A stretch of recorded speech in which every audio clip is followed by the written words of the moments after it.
No hace falta otro milagro para en ti poder creer.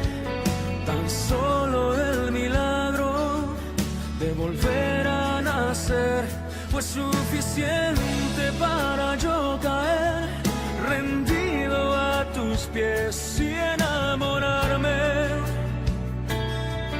del Dios que me creó para amarme. Cuando negamos al Señor Jesús, ya les digo, no es que hemos perdido la salvación ni hemos dejado de ser cristianos, sino cuando nos quedamos en la intención, cuando no tenemos un compromiso.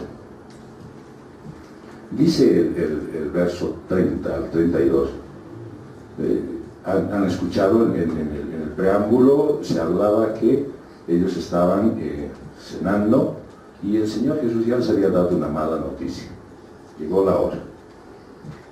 Ahora, dice el verso 30, y cuando hubieron cantado el himno, salieron al monte de los olivos.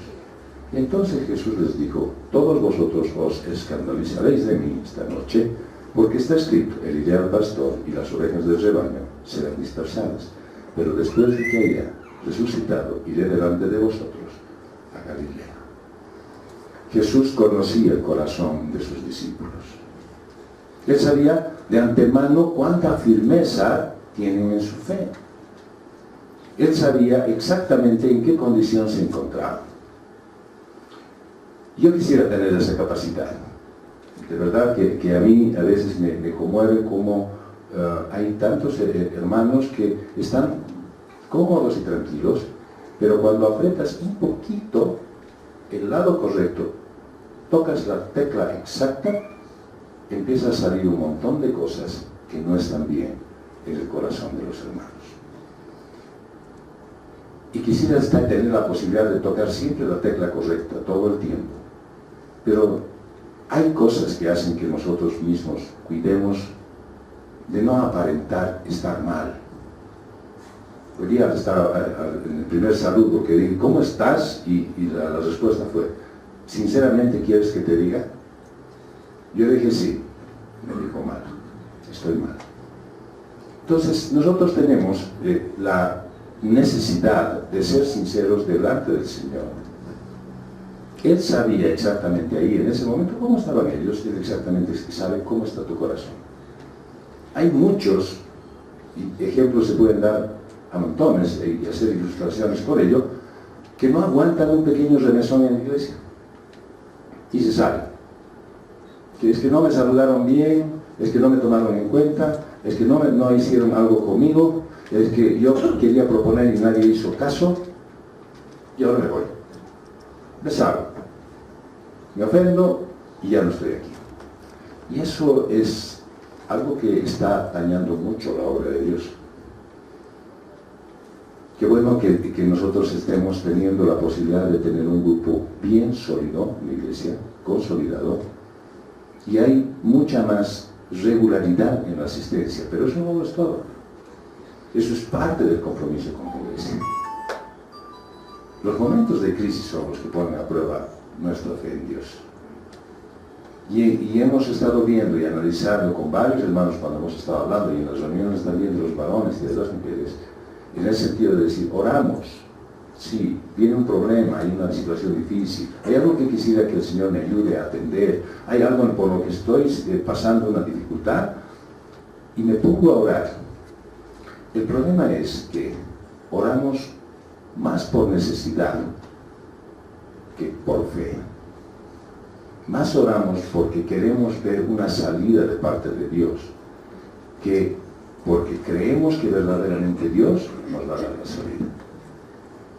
Por ahí puede parecer medio confuso y decir: bueno, entonces, ¿cómo hago?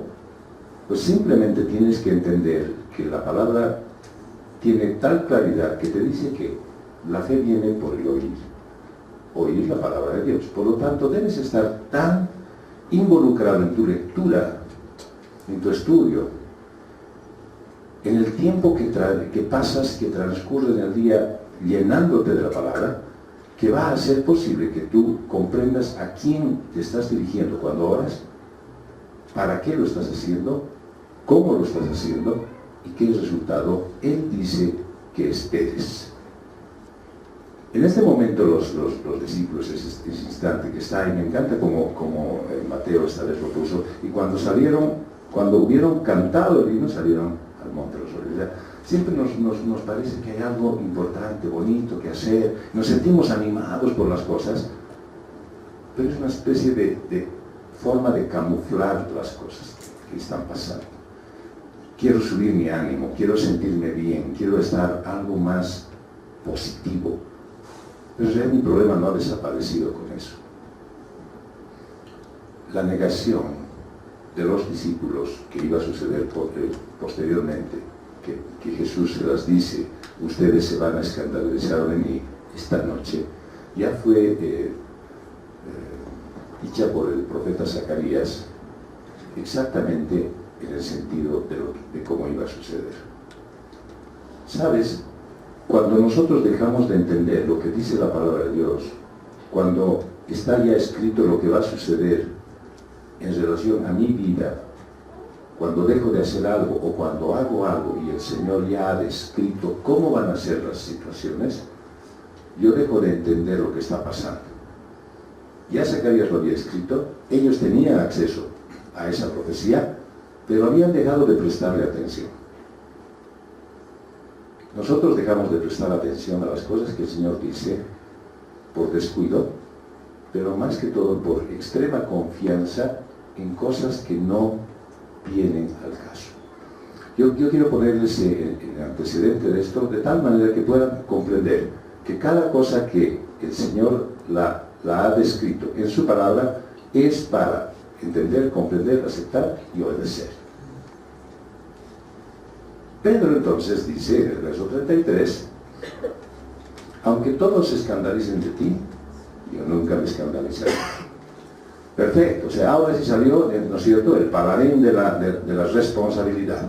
Dice, perfecto, muy bien, aquí estamos con un grupo que probablemente es cierto, o sea, él no duda de que pueden fallar, dice. Bien, ellos capaz de que sí te van a negar, pero el intachable está delante de ti. Yo no te voy a fallar. Seguramente, ¿no es cierto?, es un típico cristiano movido por las emociones. Y tenía la intención de permanecer firme. Yo creo, estoy convencido de que Pedro sí tenía la intención de permanecer firme. Pero él no sabía lo que estaba viniendo por delante, la magnitud de lo que iba a suceder, porque no se habían interesado tanto en aquello. Jesús muchas veces les ha explicado, pero ninguno de ellos le decía, pero explícanos exactamente cómo es esto y qué deberíamos nosotros estar haciendo. Algo que nos pasa a nosotros también frecuentemente. Hablábamos en una reciente reunión que teníamos. El cristiano, si va a una fiesta, ¿puede bailar? ¿Y qué tal fumar? ¿Qué tal hablar algunas cosas, digamos, entrarse en una serie de conversaciones inapropiadas? ¿Qué tal? ¿Puede? Bueno, ya puede, ¿no? ¿Debe? Bien, nos ponemos a nosotros en unos escenarios bien interesantes. Y el Señor Jesús ya nos ha puesto en ese también. Dice, y les decía, no a nosotros precisamente, pero les decía a los fariseos, ¿saben qué hacen ustedes? Cuelgan la menta, o sea, algo que no tiene mucha trascendencia, la cuelgan, pero se lo tragan al camello. O sea, les hacía una especie de sarcasmo. O sea, ustedes se fijan en las pequeñas nimiedades, pero dejan pasar las cosas graves. Y entonces, claro, cuando se puede bailar, se puede fumar, se puede salir a hablarse de algunos chistes medio raros, y uno dice, no, ¿cómo pues? ¿Y qué tal si, cómo vas de perdonar a las personas que te dañan? Bueno, es que es difícil. Ah, ya. Entonces eso sí es complicado. O sea, eso te justifica algo, el no hacerlo. El hecho de que te vean objetivamente lo que estás haciendo es más grave que lo que en tu corazón está. Pedro creía que las pruebas no lo iban a derrumbar. Él estaba consciente de lo que estaba seguro de lo que iba a pasar en él. Venga lo que venga, no va a pasar nada. De pronto alguien, algún cristiano, está en un trabajo, ¿no es cierto? Y dicen, sí, ¿sabes qué? Hay que dar nomás una coima. y mira y se calla. No dice nada, no da una opinión. Pedro estaba seguro que su fe era de acero. Hay muchos cristianos que creen verdaderamente, están muy firmes en la palabra. Pero ya Pablo ya les había dicho exactamente en los términos reales, el que se crea que está firme, quiere que no caiga. Fijarse en la firmeza que uno tiene es entender lo que se ha pasado en este pasaje con una persona que ha convivido los últimos 3 años de la vida de Jesús antes de su resurrección y que ha sido el que ha estado dentro del grupo más íntimo. Y entonces Jesús, que lo tenía a la mano durante 3 años, le dice: de cierto te digo que esta noche antes de que el gallo cante me vas a negar 3 veces. Entonces es una advertencia de Jesús a no confiar en sus propias fuerzas. ¿Tú crees que por lo que eres tú, por el carácter que tienes, por la forma en la que te has estado comportando durante este tiempo, tú crees que vas a poder superar esta prueba? Nosotros solo podemos vencer la crisis si dependemos de la voluntad de Dios. La voluntad de Dios para muchos suele ser medio abstracta en el sentido, ¿qué querrá Dios en esta situación? ¿Cómo será que Dios me va a mostrar el resultado de esto? Pero solo podemos vencerla si dependemos de la voluntad de Dios, pero además tomamos de la fortaleza de Dios. Porque si nosotros nos basamos en nuestro propio criterio, tendremos a varios Pedros, ¿no es cierto?, diciendo: eso a mí no me va a pasar. Y entonces a Jesús diciéndote, mirándote a los ojos: ¿sabes? No va a terminar esta noche en la que tú ya me vas a haber negado, y lo vas a hacer de varias formas.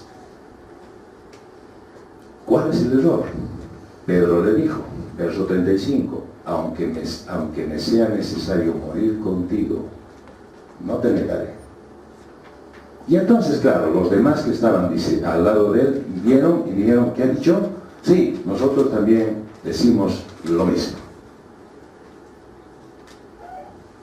Tener emociones, dejarse llevar por la emotividad, ese es un error. Dejarse llevar por el orgullo, otro terror. Y más aún, dejar que la autosuficiencia sea la que comande mi decisión. Los discípulos tenían el mismo emocionalismo del apóstol Pedro. Dicen: ya, si Pedro no va a fallar, nosotros tampoco. Les faltaba una convicción. Convicción que nos falta a muchos todavía. Conocer plenamente a Jesús. Vivir con Él. Andar con Él. Estar en yugo con Él.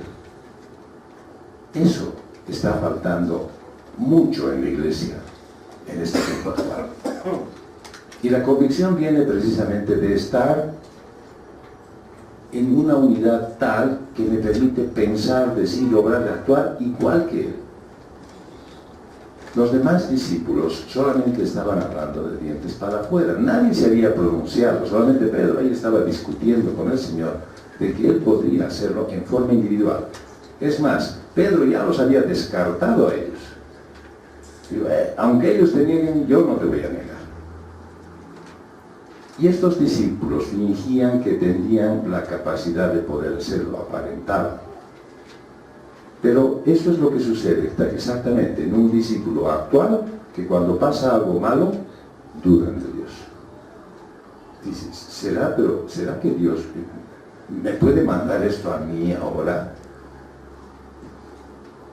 ¿Será que yo tengo que entender de otra forma lo que me está llegando a mí? Hermano, ¿no será que nos estamos comportando como cristianos de apariencia? Que estamos queriendo, sí, efectivamente queremos, deseamos que suceda esto en nuestra vida, pero en el fondo no está sucediendo eso. No lo había pedido yo, pero muy a tono un pastor amigo me envió hoy día un video entre la diferencia de ser discípulo y ser creyente. Y se los he mandado a muchos porque estaba ya de salida. Así es que si a alguno le ha faltado el video, me lo pide y se lo voy a mandar. Habla muy claramente de las cosas que nosotros vivimos a diario. Y vivimos engañándonos porque creemos que estamos verdaderamente muy firmes en la fe.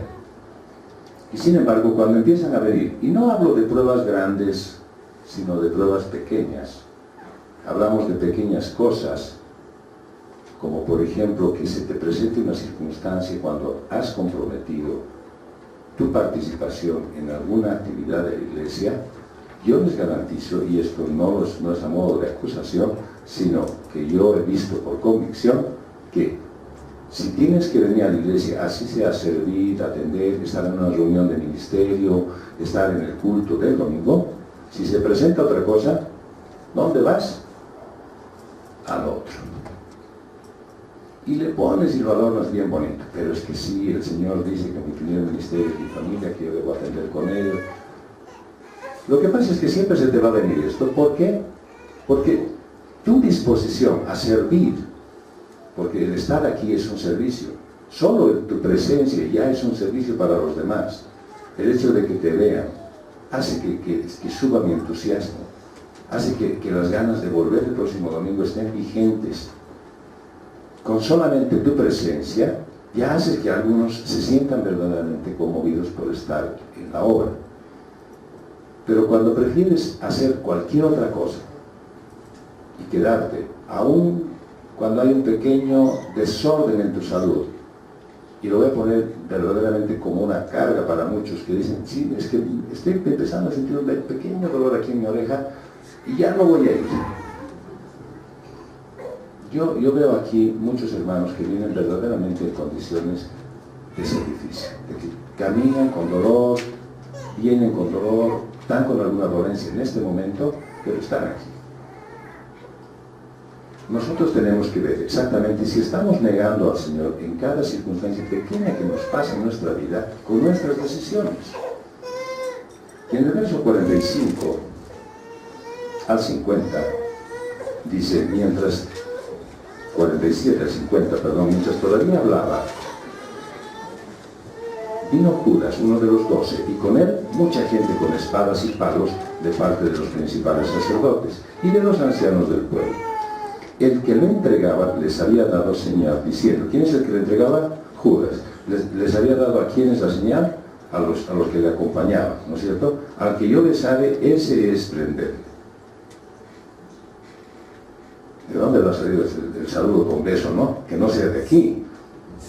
Si no lo dejamos y lo abandonamos, ya no más. El saludo ha salido del ósculo santo, ¿no? No ha salido del beso de Judas, ese saludo que tenemos por costumbre aquí en la CC.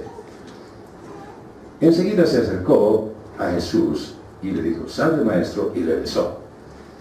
Y Jesús le dijo, amigo, ¿a qué vienes? Entonces se acercaron y echaron mano a Jesús y le prendieron.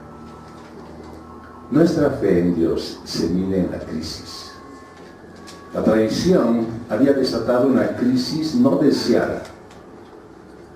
Todos han visto, han cantado, han cenado, estaban yendo felices, un poco Jesús les ha cuestionado, pero ellos decían, no, está bien, no va a pasar nada, nosotros vamos a seguir. Estaban tranquilos hasta que se les mueve el piso. De pronto una gran muchedumbre, dice que viene mucha gente con espadas y palos, o sea, no venían en son de amigos, venían para pelear. Y entonces, ¿dónde están los discípulos en su fe? De pronto la crisis te va a mover el piso a ti, en el sentido de decir, sí, no, yo estoy perfecto, estoy firme, estoy sirviendo en OAS, tengo mi presencia en las reuniones de las mujeres y también voy perfecta, pero de pronto aparece alguien y te hacen saber algo y de pronto se te mueven tus estructuras. ¿Por qué? Porque era algo que tú no habías perdonado del pasado. Dices, pero otra vez esa persona, ¿cómo va a venir otra vez a aparecer en mi vida? Y yo,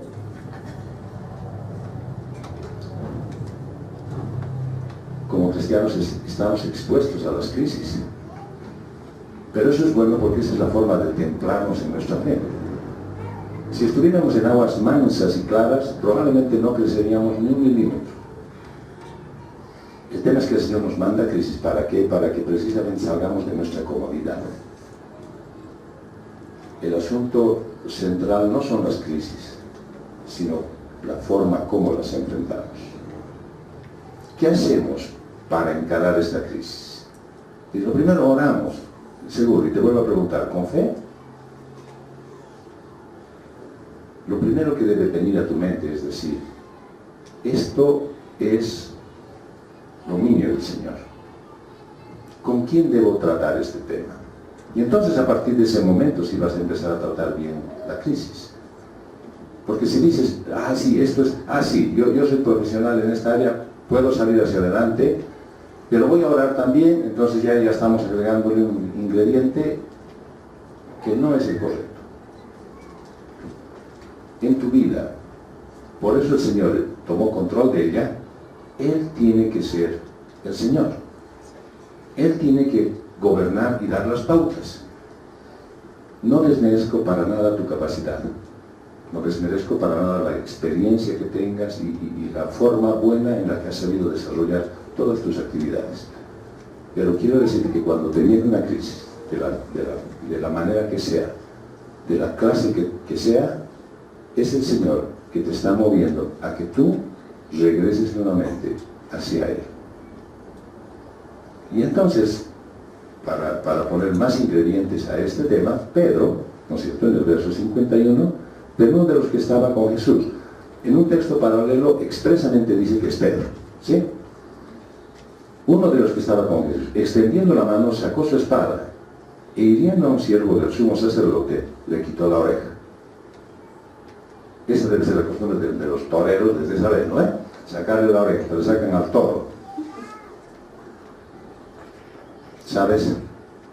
Este hombre había dicho, hay que poner solución a esto, yo estoy llamado, ¿cierto?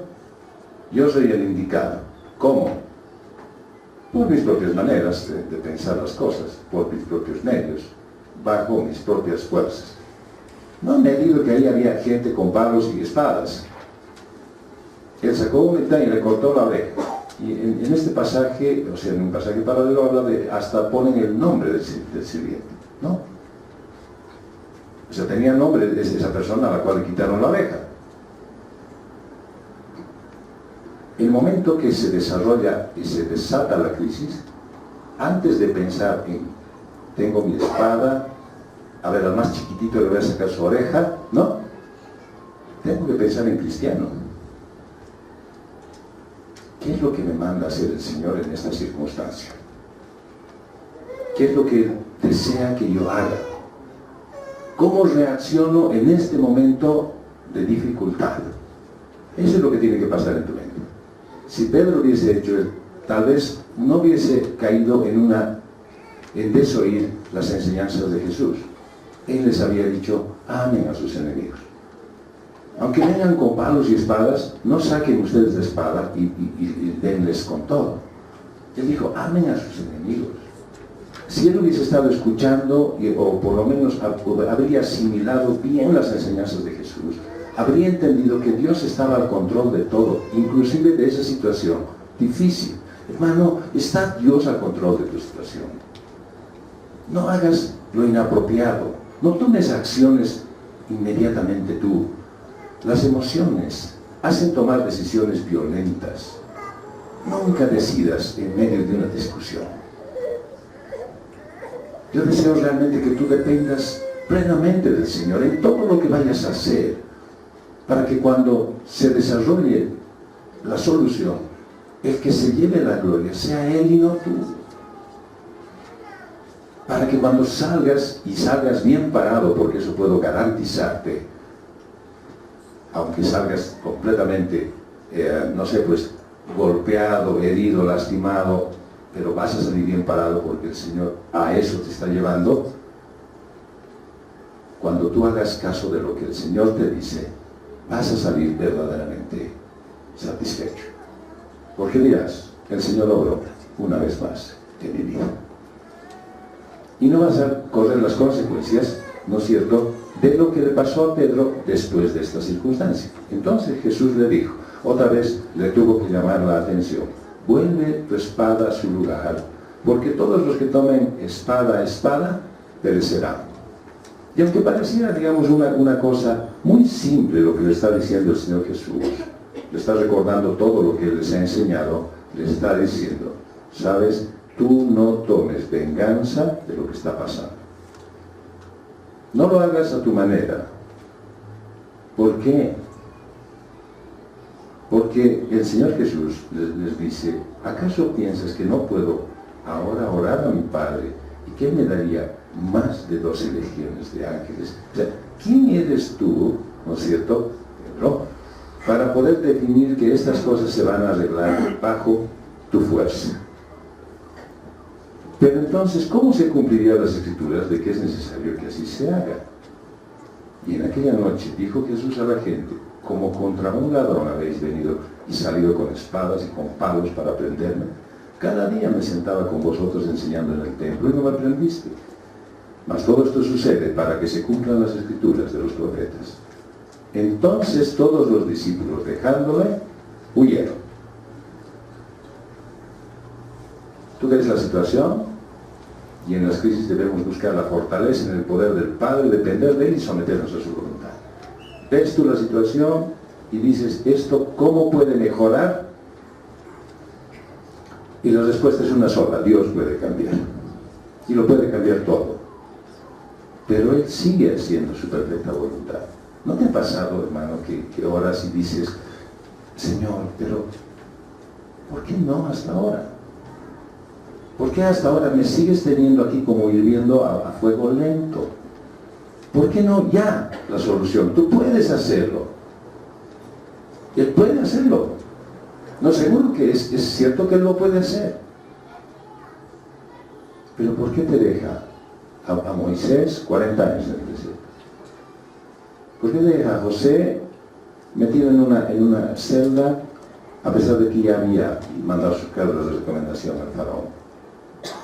Porque tiene que pasar el tiempo necesario de Dios para que tú cambies. No para que Él ordene las cosas, no para que Él quiera hacer las cosas de una manera diferente, sino para que tú cambies. Pedro y los discípulos no pudieron enfrentar esta crisis y entonces tomaron la solución, huyeron.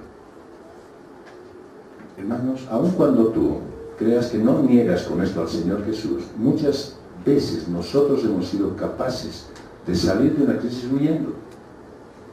Y dejamos de confiar en el Señor. Y dejamos de creer en Él. Y tomamos acciones a nuestro modo. Y decimos después, Señor, bendice lo que estoy haciendo. Él no lo va a bendecir si no está en su voluntad. Si está en la tuya, si tú estás haciendo a tu manera, si tú estás haciendo como a ti te agrada, probablemente no reciba la bendición de Dios. Hay muchos casos en que le achuntamos. Pero la mayoría de las veces tomas una decisión equivocada. Los discípulos y Pedro negaron por primera vez a Jesús. Y nosotros lo negamos con nuestras malas decisiones. Nosotros hacemos que nuestros pasos nos aparten mucho más, como dice la alabanza, nos aparten mucho más de la presencia del Señor. Entonces, si no queremos negar a Cristo, debemos tomar la decisión de seguir sus pasos, de estar con Él. Tal vez hoy estés pensando y digas, pucha, me he equivocado entonces en lo anterior que hice, con razón, cuando yo ahora veo los resultados nefastos de lo que está pasando, fue porque me equivoqué. Y tal vez estés pensando que eso no se va a volver a repetir, porque eso es lo que dicen, ¿no es cierto? De los errores se aprende, es necesario equivocarse para no volver a hacerlo. Pues yo quiero recordarte que inclusive hay una canción que dice que puedes tropezar otra vez con la misma piedra. ¿Qué te va a evitar eso? Simplemente que estés a tono con lo que el Señor dice que debería ser. Entonces, para ver que el tercer aspecto de cómo negamos a Jesús es que cuando somos inconstantes. Dice el verso 69 en su primera parte, Pedro estaba sentado fuera en el patio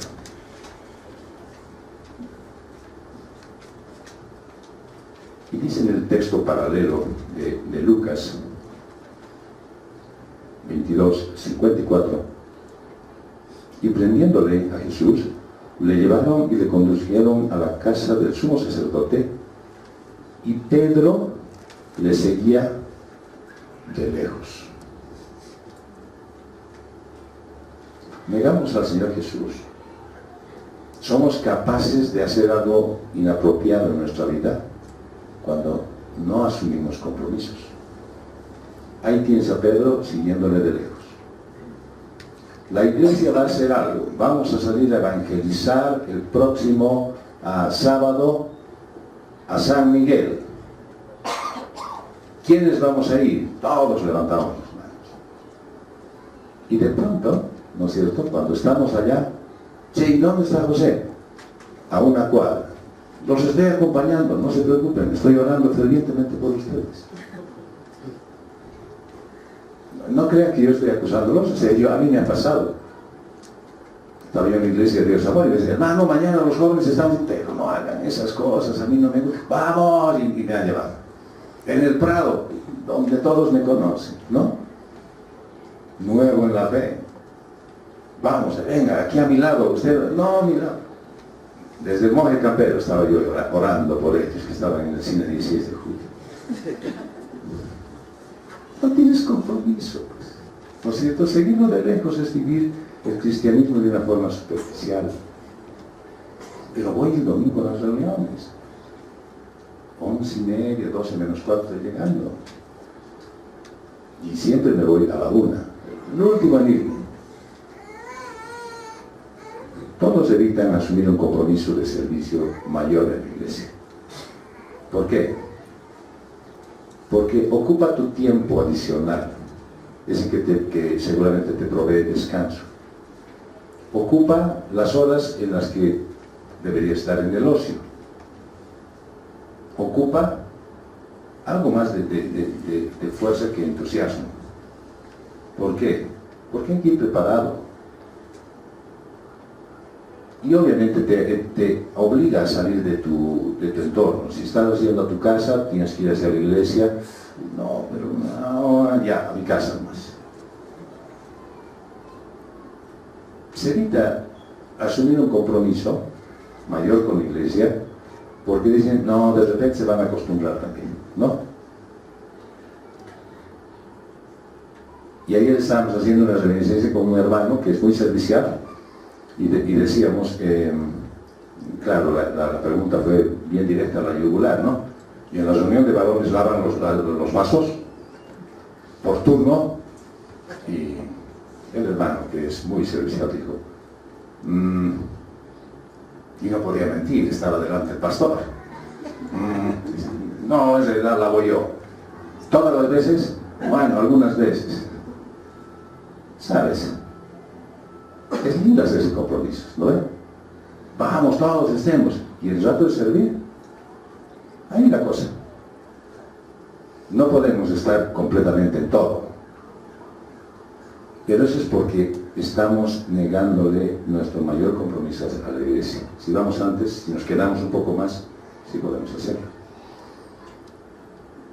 Y es muy, digamos, hasta feo, digamos, se podría utilizar el término de decir, sí, pero cuando estabas en el mundo y te decían que hay que hacer la parrilla, estabas primero y estabas ya en las compras vos. Y cuando decían que había que ordenar y dejar limpio, vos estabas barriendo. Venía en tu casa barras y ahí estabas barriendo con ellos.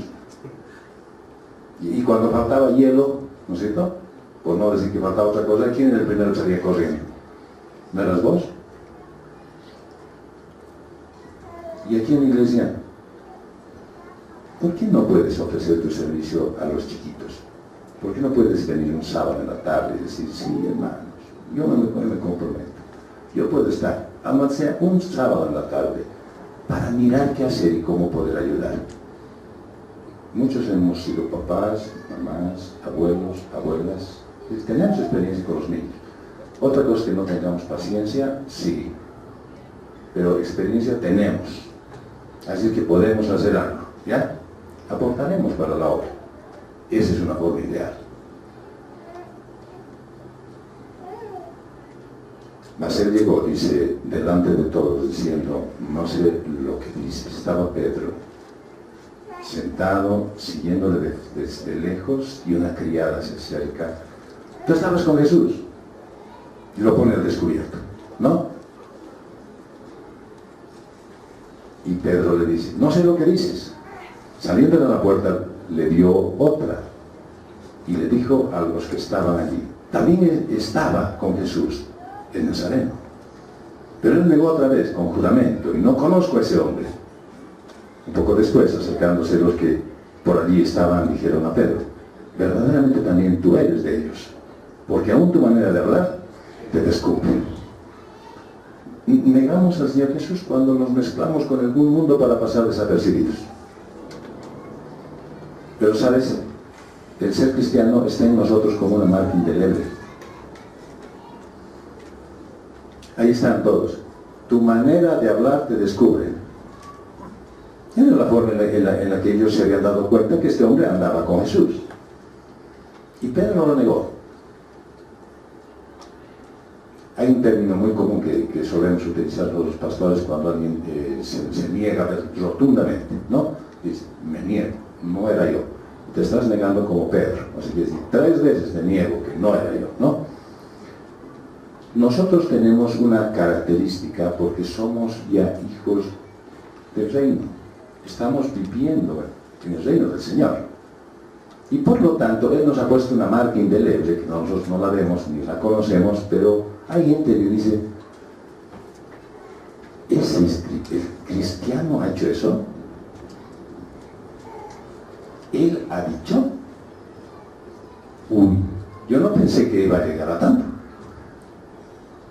Resulta que tú habías estado de repente en un momento de gran entusiasmo habiendo hablado del Señor. De repente en un momento de debilidad, ¿no es cierto?, has mencionado a Jesús.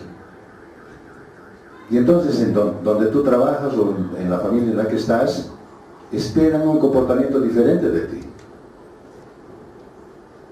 ¿Qué estaban esperando esas mujeres? Las dos que hablaron y después el otro. ¿Qué estaban esperando de Pedro? Que la suma. Que él diga, es cierto. Yo era. Claro, de repente si estuviéramos en el tiempo actual, diríamos, no, que me has dado ticket, por eso he venido, ¿no? Por eso nomás estaba yo en esa reunión. Él debería decir, verdaderamente yo andaba con él. Dígame una cosa, estaban las órdenes de detención, estaban enviadas para todos. Si hubiesen entendido lo que Jesús les estaba diciendo, ¿sabes? Van a agarrar al pastor y las ovejas van a ser dispersadas. Me van a tomar a mí porque a mí me tienen que matar. Si no, no se cumplirían las escrituras. Yo voy a ser detenido. Si hubiesen sido claros en escuchar lo que les estaba diciendo, él hubiese dicho, a mí más llévenme. Y yo decía, no te metas vos. Pero es que no tenía claro lo que estaba pasando, porque no le estaban escuchando a Jesús. Cuando no vivimos comprometidos con el Señor, lo negamos con estas cosas. ¿Sabes dónde es un lugar donde puede ser bien fácil negar a Jesús? Dentro de la cancha de fútbol, ¿no? O en el deporte. Ya una vez un testimonio nos dio un hermano de aquí, que lanzaron un raquetazo, ya saben de quién se trata, lanzaron un raquetazo, fuera, dijo, no, así bien feliz, fuera. Y estaba más adentro, ¿no es cierto?, que ustedes aquí. ¿Pero cómo? No, estaba afuera, como no hay repetición automática, no había video, fuera, y contuvo fuera. Hasta las siguientes semanas le estuvimos reclamando, no estaba afuera, y le mandaban mensajes, no era afuera, y luego siguieron teniendo. Ahí sí se negó como Pedro. En el juego es donde tú puedes verdaderamente mostrarte y negar a Jesús. Porque no quieres perder, ¿no ves? No, era con la mano, estaba en noche. Y también cuando conduces vehículos. Me gustaría que en determinado momento grabaran lo que dicen cuando manejan, cuando manejamos. Ya, sí, perdón, seguí. No hacemos eso. No hacemos, les recordamos toda la familia, ¿no es cierto? Anda, sí. Si caminamos con el Señor, si estamos con Él, si creemos que cuando estoy conduciendo Él está a mi lado, lo que decimos y hacemos va a testimoniar que Él obra en nosotros. En todo lo que hagas. No vas a poder negarte como Pedro. Peor hacer lo que hizo después. Entonces él comenzó a maldecir y a jurar. No conozco a ese hombre. Y enseguida cantó el gallo. Entonces Pedro se acordó de sus palabras, de las palabras de Jesús, que le había dicho: antes que cante el gallo, me negarás 3 veces. Y saliendo afuera, lloró amargamente. Jesús nos llama a revisar nuestro testimonio constantemente. Me encanta el versículo paralelo de Lucas, en el verso 61 y 62. Entonces vuelto el Señor, veremos el 60, dice: y Pedro dijo: hombre, no sé de qué dices, no sé lo que dices. Y enseguida, mientras él todavía hablaba, el gallo cantó. Entonces, vuelto el Señor, miró a Pedro, y Pedro se acordó de la palabra del Señor que le había dicho: antes que el gallo cante, me negarás 3 veces. Y Pedro, saliendo afuera, lloró amargamente. ¿Sabes qué es lo que me llama la atención? ¿Alguna vez te has preguntado tú al leer esto, o de repente en este momento, cómo lo habrá mirado Jesús? ¿Tienes idea de cómo habrá sido esa escena? Ahí Pedro, negándolo y maldiciendo, ¿no? Y de pronto Jesús está mirándolo. ¿Sabes? Cuando tú estás haciendo algo así, cuando estás negando a Jesús, cuando estás haciendo algo inapropiado que no está en su palabra, Él te está mirando. Él te está viendo. Ahora, ¿cómo lo estará mirando? Nosotros obviamente tenemos nuestras propias miradas, ¿no es cierto? Una mala actitud del marido y la mirada fulminante tipo láser ya le ha salido del lado derecho, ¿no? O de repente está ahí y el chiquito está haciendo algo inapropiado, una mirada que lo parece que lo va a fulminar, ya a partir del papá o de la mamá. La mirada de Jesús fue una mirada de ternura, de comprensión, de compasión. Él te mira y ve lo que estás haciendo y siente ternura por ti. Y Él se compadece de ti. Él te da una oportunidad más. Pero ahí Pedro está agregando mayor pecado a su culpa, maldiciendo y jurando en vano. ¿Sabes? Ante esa mirada de Jesús, que Él da cada vez que tú lo niegas, con una actitud pecaminosa, siempre hay una salida. Reconocer el error, arrepentirnos y disponernos para el cambio. Por eso Pedro lloró.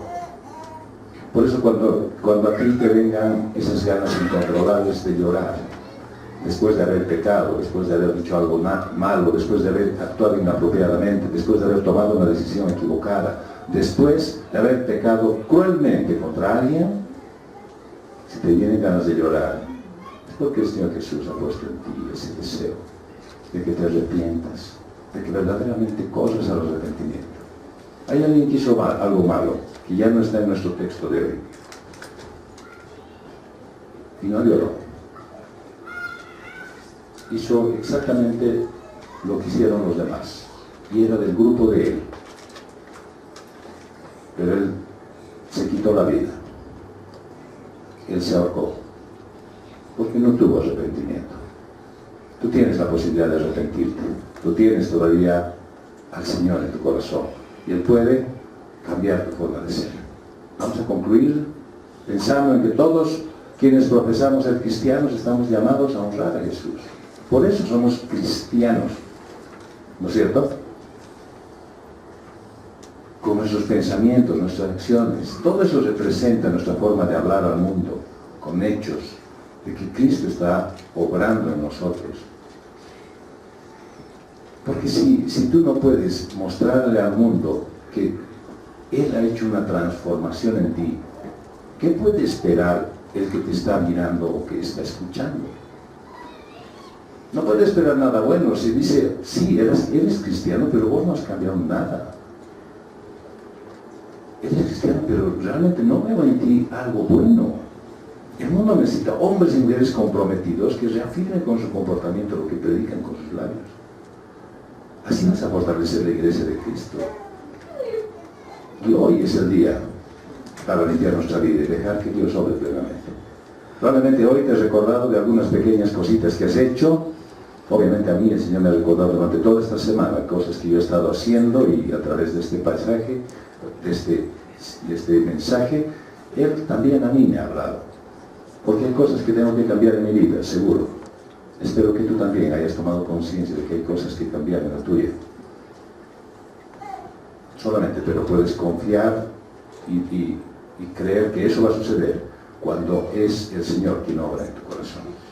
No cuando tú lo haces, porque vas a decir, sí, yo puedo, está bien, ¿qué era mi pecado? No hay ningún problema. Cuando hagas así, yo creo que no vas a poder avanzar ni un minuto.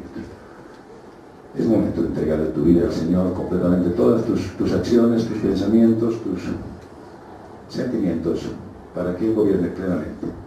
Si le has dicho que Él es el Señor, deja que Él sea verdaderamente el Señor de tu vida. Fue una realización de Comunidad Cristiana de Restauración.